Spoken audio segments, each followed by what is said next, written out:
Oh, thank you, Emily. It's my distinct honor to introduce to you somebody who I'm sure needs no introduction in this audience.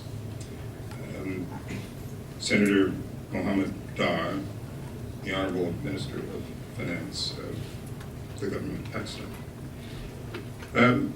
He, as you all know, is a leading international economic and financial expert. But more than that, he is recognized as a leader not only in his own country, but internationally. His experience and expertise in the world of finance and economics are matched by an abiding interest in, commitment to humanitarianism, democracy, and the rule of law. He is a distinguished graduate of two of Pakistan's most prestigious universities, Government College, which is now the Government College University, and the University of Punjab in Lahore. I believe most of you had a chance to look at the minister's biography and resume, and I think we will all agree that it is indeed impressive. As I read through it, it seemed to me that there were three major themes or threads that run through it consistently. The first is his extensive experience and involvement in the private sector, which, as we all know, is the ultimate driver of economic growth and economic change and development. That experience actually began in the United Kingdom, but continued when he returned to Pakistan in the mid-1970s. And I think it's what informs much of his thinking as he is occupying this incredibly important role as Minister of Finance. The second thread is an act clearly of national and public service, something he has pursued both nationally and internationally. I noted that in 1976, for example, he accepted an offer from the government of Libya and joined as a senior auditor in the Auditor General Department at Tripoli. And in the intervening years, he's had an ongoing relationship with key international institutions, serving in the position of director at the World Bank, at the Asian Development Bank, and at the Islamic Development Bank.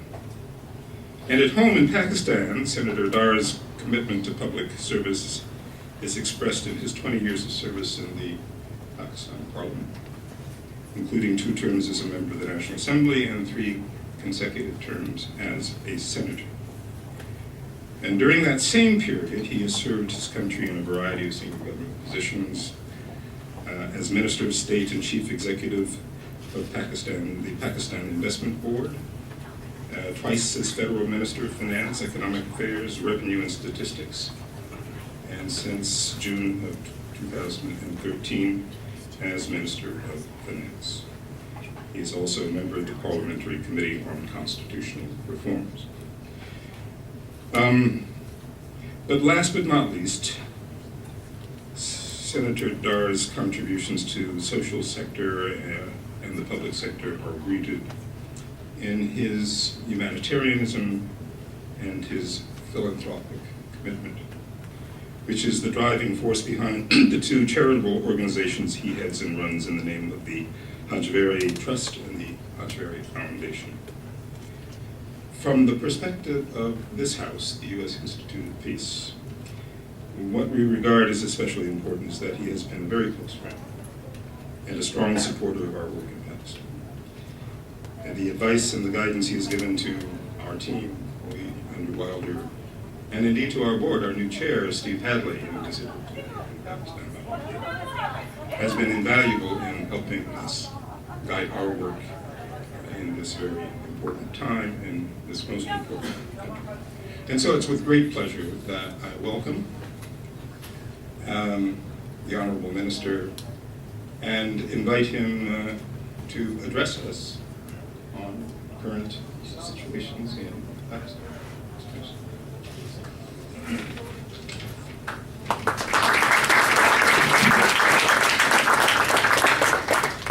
Bismillahirrahmanirrahim. Mr. Host, ambassadors, diplomats, ladies and gentlemen, very good afternoon and Assalamu alaikum. Indeed, it's a great pleasure to be here. It's my second visit in the recent past. I accompanied Prime Minister Nawaz Sharif in the last visit in October when he came to meet President Obama on an official visit here. And we had the pleasure of interacting at USIP when he was the Prime Minister of Pakistan, was the chief guest. I had opportunity to meet few of you at that event, and I was also asked to debrief at that event about some economic situation in Pakistan. So this is a great event for me that I'm here amongst same friends and the same USIP with Moeed Yusuf smiling as the host. Let me just remind you that I had, those of you who were not present in the last event when Prime Minister Nawaz Sharif visited USIP, we had actually inherited an economy which was relatively weak. We had serious macroeconomic imbalances. Structural reforms were required. Stabilization measures need to be implemented. A very fairly difficult task was ahead. But we contested our election 2013, which was the general election, based on a manifesto. That manifesto revolved around 4 E's: economy, energy, extremism, and education. So we contested election, and the public and the people of Pakistan had given a clear mandate, unlike 2008, where there was a split mandate to our PMLN government. The third time to run the federal government, we had the opportunity to run a province, which is the largest province. PMLN has been in governance almost 7 times, but the federal government third time. But the task was very, very onerous, and the challenges were huge. People expected that there would be serious trouble down the line. So even at the cost of little unpopularity in terms of political graph, we introduced, in accordance with our own manifesto, very painful reforms in the first few months, particularly within days through the budget, and then it came necessary for us to make sure that those reforms are implemented. Briefly, we had a roadmap, 3-year macroeconomic stability roadmap, because the tenure of the government in Pakistan is unlike US 5 years, but we did want to give a roadmap for 5 years. Obviously, people would like to see that almost halfway through what we have achieved. So the fundamental macroeconomic targets we fixed for us, the first one was to increase the GDP, which was around 3% average last 5 years of the previous government, to double it in 3 years to 6%. So increase every year by 1%. The first year 4+, the second year 5+, the third year 6+. To reduce the fiscal deficit, which we always call the mother of all evils, from 8.8 to 8 within a matter of a few weeks, to close the previous fiscal year of the previous government, because our fiscal year begins 1st of July, and we were elected on 11th of May, and we were sworn in on 5th of June, the Prime Minister, and 7th of June, the Cabinet. So we said we'll bring it down to 8, and then to around 6 this year, and next year 5, and third year 4, which is a very respectable, internationally acceptable, fiscal deficit for a country like Pakistan. The third target which we have fixed for us was to increase the investment to GDP ratio from 12.6% to 20% in 3 years. Fourth, onerous goal is to increase the tax GDP ratio from 8.5% to 13% in the same 3-year macroeconomic stability program. Fifth was to increase the forex reserves of the country from $8 billion to $20 billion in 3 years in order to cover more than 3 months import bill. And lastly, the public debt, which when we had the second time federal government we left at 3 trillion rupees total debt, which increased in the next 8.5 years of a martial law driven government to almost double, over 6 trillion. And in the last 5 years, when the transition took place from military, quasi-military rule to full democratic government, to 14.5 trillion. Now, this was certainly unsustainable. So we declared that in 3 years, we will bring it back to the statutory limit, which is 60% of the GDP. So these were the macro goals which we have been working around. There were some inactions which are considered to be, for me, of criminal nature for any government, that for the sake of political expediency, you play with the economy. For example, the electricity tariff was not passed through for almost 15 months. It required 6 cents adjustment from 9 cents to 15. And the regulator had given the awards but not implemented, neither by the regular government nor by the caretaker government. The second one was there was a steep fall from the budgeted figure to the actual revenue collection last year, from 2381 billion to 1946 billion rupees. So they had revised it to 2250, 2150, 2050, and this was very serious, and the caretaker government had committed here in this city with the twin buildings that they would go back and introduce 0.7% of GDP new tax measures, which were not implemented. The summaries were prepared, the entire due process was completed, caretaker Prime Minister had approved, but for political expediency, because elections were very near, not implemented. And I have already declared publicly, given a chance, that if we have 2/3 majority in the Senate, upper house, and the lower house, I would like to introduce a constitutional amendment that for all times to come, the government, no matter whose government and which political party, they should hand over a clean slate to the next government so that they can be made accountable that what has taken over, what has been taken over, and what they deliver to the next government. So this is a short history. The reforms have already shown, the very positive results. First of all, as I said, we presented the budget in a very record time. We've been in touch with, after we won the election, everybody knew who is going to be in the government. Party had clear mandate, majority. So between 11th of May till 7th of June, obviously we were informally interacting. Secretary of Finance, the Governor of Central Bank, the Chairman of the FPR. But obviously from 7th June, we had to work extra hard as a team to give the country budget on 12th of June 2013. Because we have a process which need to be followed. I didn't know at that time that subsequently the US is going to be having financial emergency. Had I known that, I probably would have been encouraged not to overwork and we have a constitutional provision also for 120 days. But we decided not to because it's new government elect. So we managed to give the budget on 12th of June, which was passed on 28th of June. We immediately re-engaged ourselves with IMF, and all the reforms which one could have expected from the international donors to bring the country's economy back on track and to move towards the road of stability and balance macroeconomic position in the country.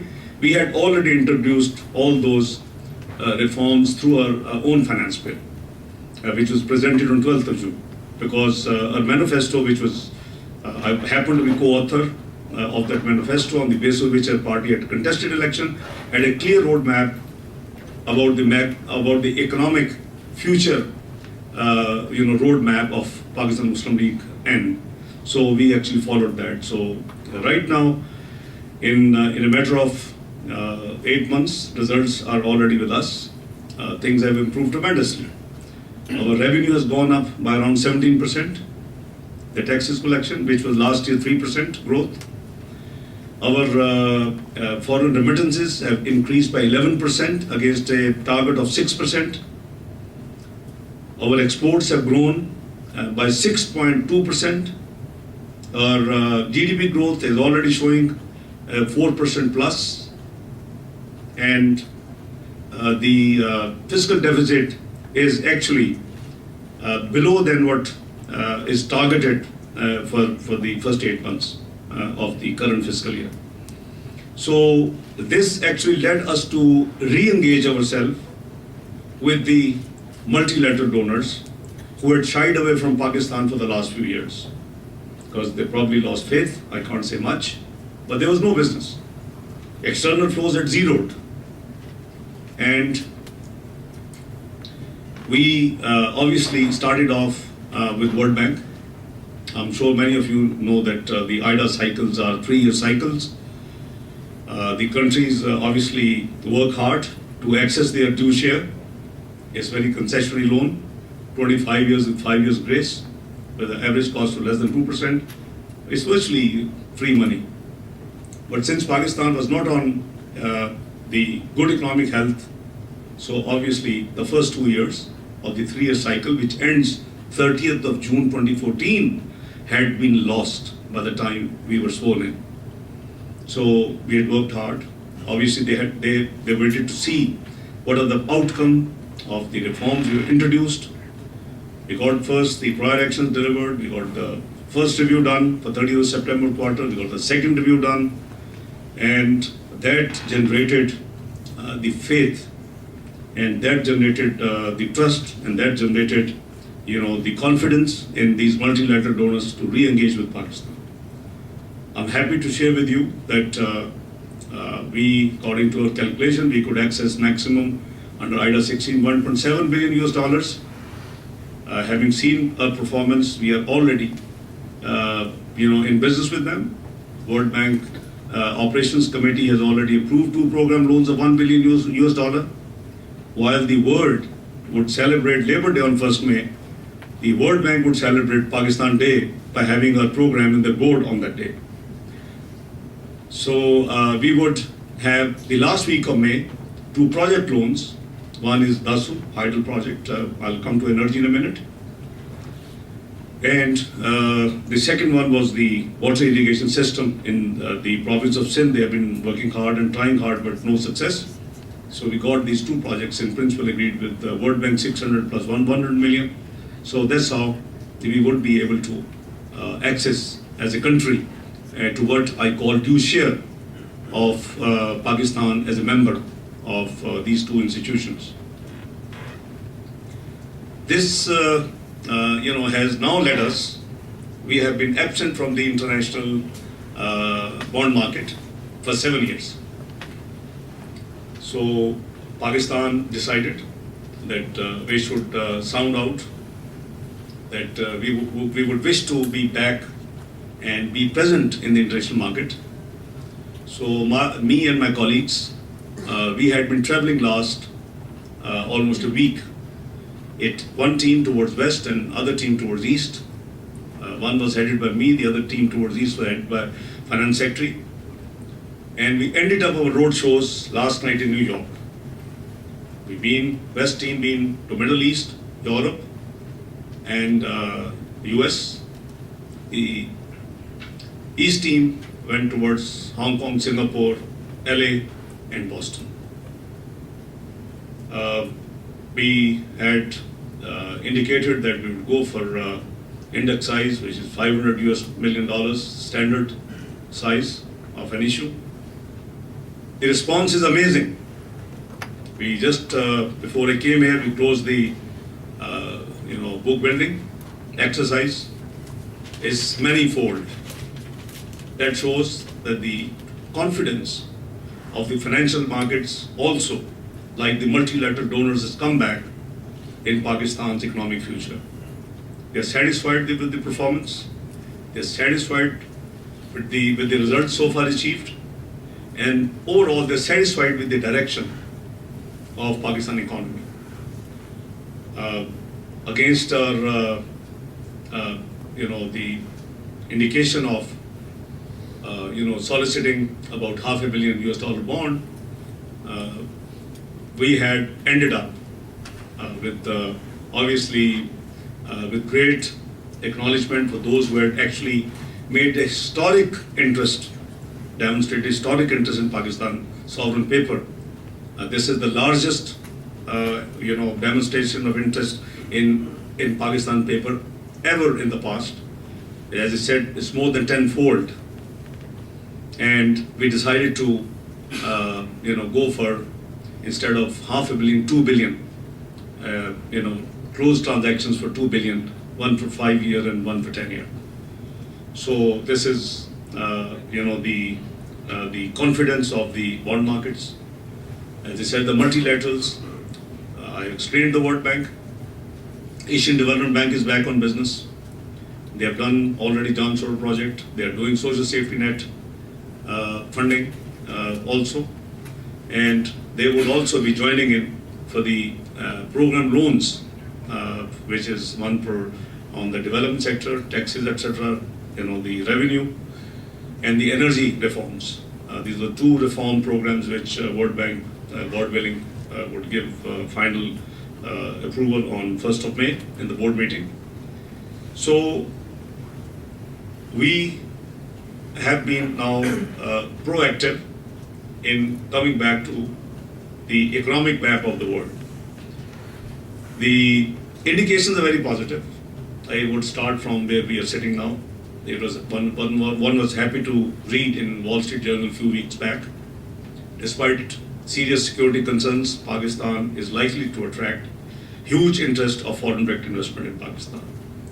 Obviously, it is based on what we promised, what we have delivered so far, and our roadmap where we would like to take Pakistan, which I explained as 3-year macroeconomic stability program.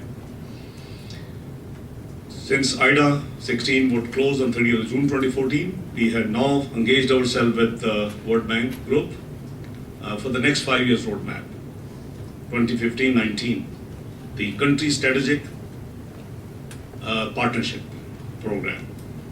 Now, this program will revolve around 4 E's of our political party's manifesto, which I explained: economy, energy, education, and extremism. So we have in principle agreed for the next 5 years the World Bank Group is likely to fund different projects revolving around these 4 areas to the tune of around 10.2 billion US dollars. Our results, as I said, have been quite encouraging. We believe that we would remain, God willing, on track, and we would either perform or overperform. JETRO, I don't know how many of you have the chance to read their latest report. They have indicated Pakistan is likely to be the second choicest place for the foreign direct investment. If we continue to follow the reforms and take the country forward as per our economic plan unfolded, they believe that Pakistan is likely to be the second choicest place for the foreign direct investment. The Overseas Investor Chamber of Commerce, where Pakistan was rated -34, most of the multinationals of US-based companies are their members. So they have now rated Pakistan +2. In terms of latest survey of the World Bank, for business confidence, Pakistan has left India behind. Here 110, India is 134. So the last thing, good news for me is our old friend Mr. O'Neill, the economist, has now come up with the term mint as opposed to previous term BRIC. Now the mint is Mexico, Indonesia, Nigeria and Turkey. The good news for me as Pakistani that he rates now, it's a joint exercise, professional exercise undertaken by economist O'Neill and BBC, that Pakistan is likely to be, if we continue on the reform path we have adopted for Pakistan, Pakistan is likely to be moving from 44th world economy as of today to 18th world economy by 2050. As a citizen of Pakistan, I'm quite happy with 18th or better, but I'm certainly unhappy with the timeline he has given for us. We would like to halve it if possible. And I can assure you it's doable. Pakistan economy has a great resilience, has a great potential. We have so far been working mainly to fix and do the fighting and fix the macroeconomic imbalances which we inherited. I believe the future lies in the exploration and production of the natural resources Pakistan is blessed with. That area has been totally ignored in the last 2 decades. Internationally proven track record of reserves in Pakistan are quite high, both hydrocarbon as well as coal and other minerals. Obviously, there was not very good economic incentive for the exploration companies to come and explore. Despite the fact Pakistan has one of the best success rate in this field, up to 2012, last 2 years have been not very pleasant. Up to 2012, if you drill 5 wells, any drilling company, they will have at least 1 discovery out of 5 wells. This is one of the best, on the globe. So we have, the previous government had actually announced, but it remained fully implemented. They have revised the rate, valid price, and it has been revised almost doubled to $6-7. But as a student of economics, it's very simple question. Should I be buying or importing gas for $16-17? Or should I be paying $6 to $7 to a foreign direct investor who comes in Pakistan, explores and produces and provides the same gas? I make huge savings. Same is the case of coal. We have almost 85% huge reservoirs of coal in Pakistan. Third, India is sitting only on the tail of those reservoirs, and they have around 12 to 15%. They did mining on time. They have already, these electricity generation coal projects on the mouth mine. We are still in the process of now pushing the mining as well as the coal projects. Now this is what I could explain vis-a-vis economy, and I'll be happy to answer questions. On the second E, which is energy, obviously we again unfortunately had a shortfall of around 4,000 megawatt last year, which resulted in 12 to 16, 17 hours of load shedding. And one major reason that it could have been much better was the $5 billion equivalent of the dues payable to the generation companies, which included foreign investors, including from Europe and other countries.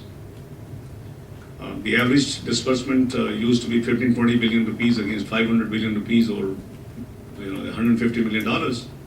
So we announced in the budget last year that we will clear these dues within 60 days. And I'm happy to share with you that we cleared the entire backlog in 45 days.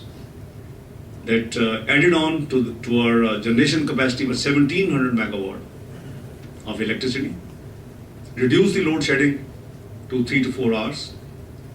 September, October, the domestic load shedding was 0. And the industrial production has gone up between the first 6 months of this year, 6.8% as compared to 2.9% same half year last fiscal year. So when I say that there is a great potential, I think certain things need to be fixed. Now, we have come up with a very detailed plan of enhancing our generation capacity within this tenure by not 4,000 the supply demand gap of today, but around 9 to 10,000 megawatt, so that we can cater the additional demand, which would obviously be required for the enhanced GDP growth which we're aiming at. So there is a medium-term plan and there is a long-term plan.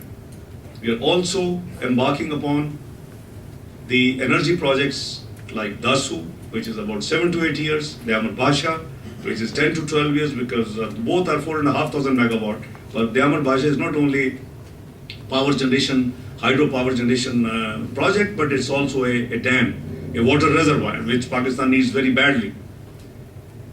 We have also undertaken some cleanest technology-based coal generation projects, 6,600 megawatt in Balochistan, and around 4,000 megawatt in province of Punjab. The future infrastructure uplift program is again massive in our 4 years. It would be something like 30 odd billion US dollars equivalent, which would generate economic activity and hundreds of thousands of jobs. It will increase the per capita income. It will give a boost to the GDP growth. So, but most of those projects would be either on BOT basis or on public-private partnership basis or on IPP model. We would give upfront tariff for almost all different fuel-based energy projects henceforth to be commissioned in Pakistan. We have already given bagasse, biomass, renewable energy, solar, wind. So that's the focus, even coal-based. So the idea is the energy mix, which has gone terribly towards the wrong tilt over the last 15, 20 years, from 75% non-furnace oil and 25% furnace oil, has now gone other way around in the last 2 decades. It is 75% furnace oil based and it is 25% non-furnace oil based. As a consequence of which, the price of electricity is much expensive than even the United States of America and many of the European countries. It's about 15 cents on average. I'm sure most of you would know that the furnace oil based energy would cost you something like 23 cents per kilowatt. So it's fairly expensive. So we are frustrating that energy mix by adding all the future generation projects, be it civil nuclear, be it solar, be it wind, be it coal-based. They would all frustrate and bring down the average over the next period of 4 years. So we don't have to increase, this energy prices in the long run, medium to long run. Inflation numbers are showing very smart. I keep repeating that the directions of upward growth on GDP and downward trend of inflation have converged between IMF and Pakistan government, which is a good sign. We always would differ on numbers because obviously they're very conservative. They wait for the numbers. They only are interested to announce the success, so they don't take any chances of. So they are always very conservative. So it's fine.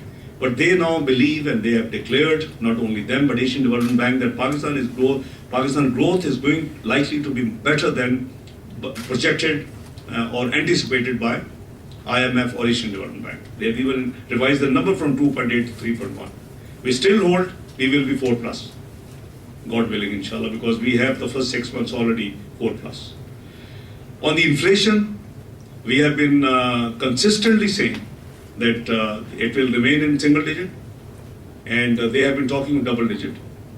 They had in fact projected around 12%, but after the second review, 31st of December, they have now again converged that it is going, the inflation would be lower than initially projected by IMF, and they have now indicated a figure of 10%. I did make an offer to publicly when we held the joint press conference in Dubai that if my friend can reduce by just a fraction of a point of 1% and comes down to 9 point something, we can converge on figure also. But we are saying 8.5. So our figures are absolutely on track. Initially, as I said, the inactions of the past, 2 major actions, the tariff increase to industrial, to commercial, to bulk, all except the low income domestic consumer up to 200 units, which still cost Pakistan $2.5 billion per annum this particular year. but it is down from almost $6 billion subsidy to $2.5 billion this year. But that is budgeted, so we have no worry. We have already dished out almost $1.8 billion equivalent of subsidy. The rest is in 4 months. So you see that the numbers have been in the direction where we were looking for. So those two inactions on part of the tariff pass-through, as well as the introduction of new revenue measures of 0.7% of GDP, which the previous government had internationally committed to the multilateral lenders, but had not done it. We had actually implemented. The result was obvious that in the first few months, the inflation was to fuel. And it did go to up to 10.9% around November, December, but it has come down to again what we anticipated, mainly because of the rupee appreciation of around 10% in Pakistan.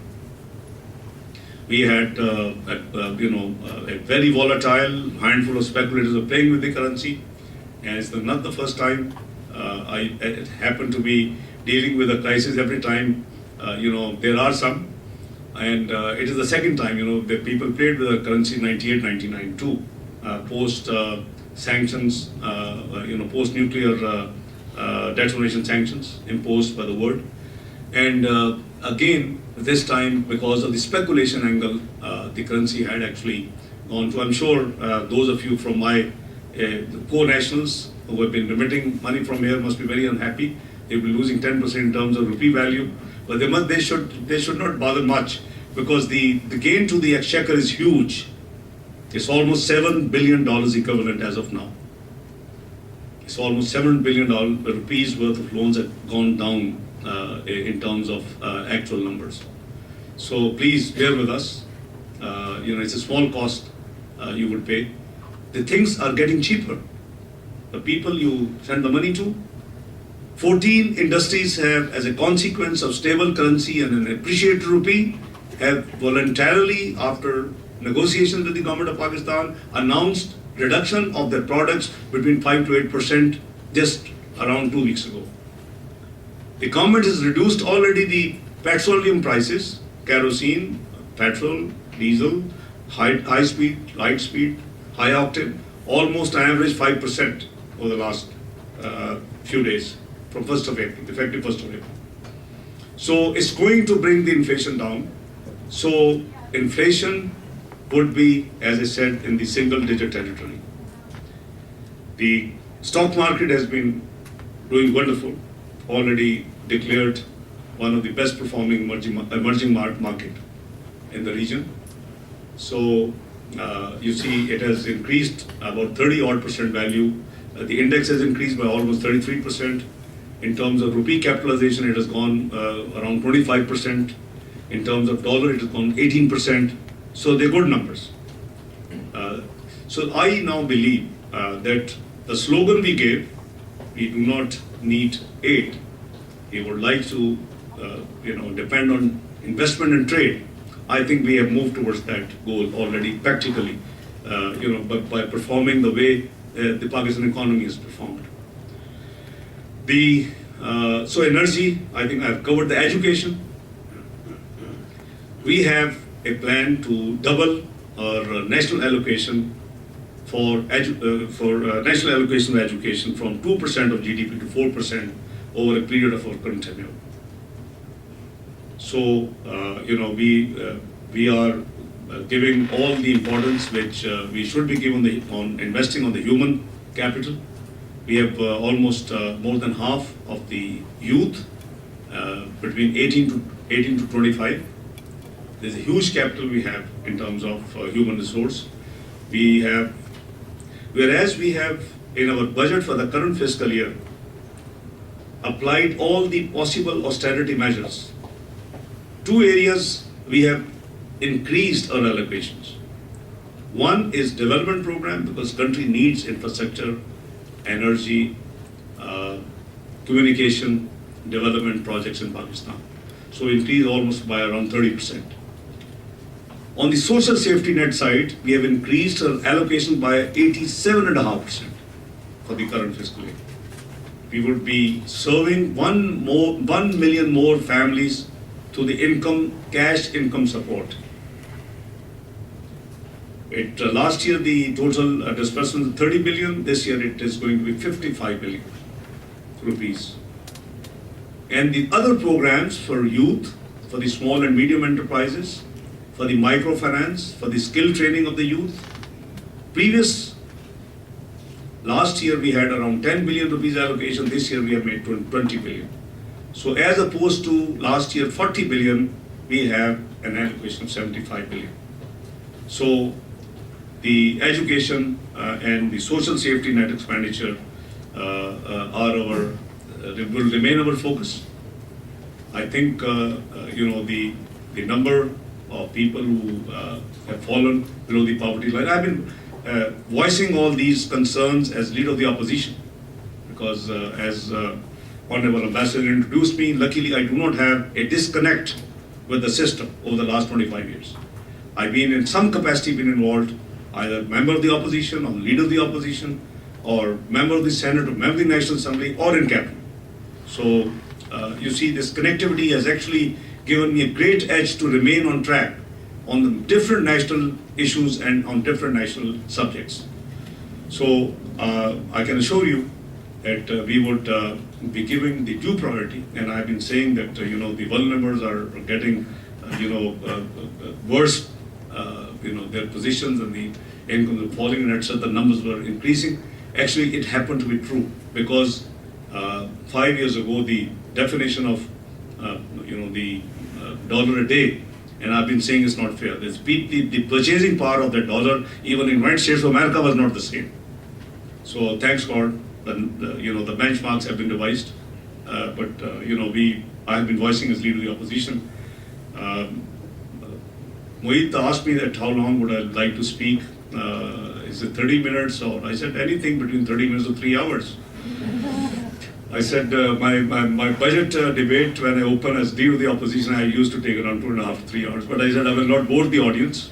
We have a huge, perhaps more interesting Q&A because the ideas or any questions you have, I would like to answer. Lastly, the extremism or the security matter, the fourth theme. Obviously, it is equal priority of our government to deal with the security situation in the country, to eradicate extremism, and for the purpose of the regional peace. I think we have been pursuing proactively this goal, parallel and with equal priority as for economy or energy. It's a different matter that the results on economy are quicker than on the security issue, but things are improving. The government decided that the Prime Minister invited all the parties, whether they were present in the parliament or not present in the parliament, all political parties' leadership, soon after, within weeks, and these all parties conference, which took place in Islamabad, gave a mandate to the Prime Minister to try and resolve this issue through peaceful dialogue process. So we are giving the peace a last chance through dialogue. The other options will remain available to the government of Pakistan. I don't think we have too long time to wait. And another reason why we have to follow the dialogue process is our next door neighbor. It has a great impact, obviously, on our policies also. Afghanistan chose to engage Taliban and requested Pakistan that almost 4 dozen of key people who were in the custody of Pakistan, and the US and Pakistan were on one page. Afghanistan requested both countries that those should be freed so that they can facilitate the process of dialogue between High Peace Council of Afghanistan and Taliban. So that also has a bearing that for us to go solo on targeted operations wouldn't have gelled well, because the enemy is common, whether they are stationed across the border from our international borders or our side or their side, the issue is common. and I call them common enemy. So we have a priority to deal with subject. Our government has a very efficient and very robust recent national internal security plan, which was approved by the parliament, by the cabinet. We have made some different changes. We have introduced another ordinance, protection of Pakistan ordinance. So we are taking all the legal steps which are required in order to deal with this menace, because the human rights activists always they have their own view how to deal with this problem. There are always two schools of thoughts, but as I said, we have sequenced our actions in accordance with the all parties conference to go for what I call give a peace last chance through dialogue process. So that is on. So these are the 4 E's which I have explained to you that are core fundamentals of our manifesto, and our government believes to deal with every and each aspect of economy and other sectors in a most transparent manner, based on merit, good governance, and zero tolerance for corruption. So far, things are shaping up. As I said, the results are very encouraging, and we hope if the trend continues, we would be certainly positioned what Mr. O'Neill much earlier than what Mr. O'Neill has predicted 2050. Now, with these words, ladies and gentlemen, I thank you very much, and I'll be very happy to answer any questions any of you would like to ask.